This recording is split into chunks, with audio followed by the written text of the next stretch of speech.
Middle and late childhood developmental needs. Human development is a complex lifelong process that involves physical, cognitive, and psychosocial maturation. A child's mental, behavioral, and social developmental outcomes, as well as physical health, are determined by socioeconomic circumstances. Nurses are responsible for analyzing individual differences of a learner at each developmental level and in regard to these circumstances. I believe that in middle and late childhood, when children approach an adult world, the role of a nurse educator is to delineate their specific needs. Accurate evaluation and fulfillment of these needs will support the course of individual progress. Once I was in the situation of educating and taking care of a 6-year-old boy. He was raised by a single mother and had 2 younger brothers, 4 and 2 years old respectively. Hence, he did not receive much attention, and I had to find ways to communicate with him. He had just entered the middle and late childhood developmental stage. At this point, most children already have crucial physical, cognitive, and psychosocial competencies to proceed with formal education. He was motivated to absorb information and use reasoning to establish links between categories. Middle and late childhood is a challenging period in terms of social cognition as children connect previously attained knowledge with new concepts. Middle childhood is characterized by physical and cognitive maturation as individuals gain experience through intensive social interactions. Since the patient started to develop logical reasoning, he needed a simple yet detailed description of his illness and treatment plans.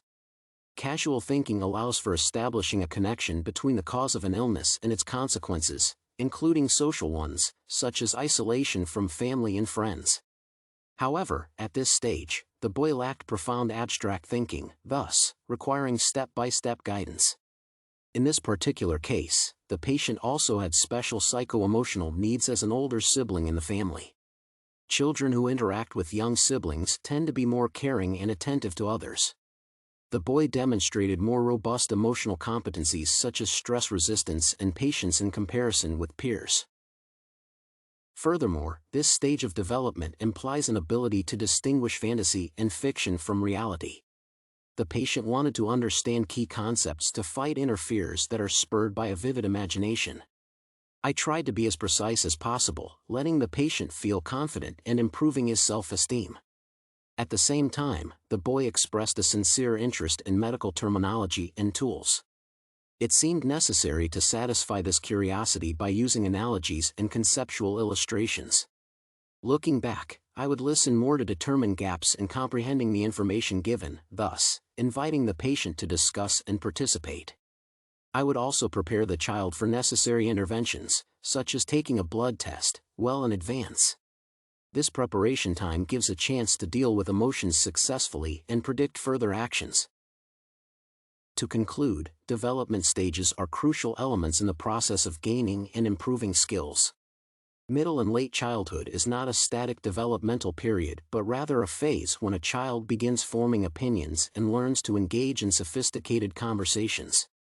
Widening social interaction and predictive capabilities enhance the variety of tasks children can complete.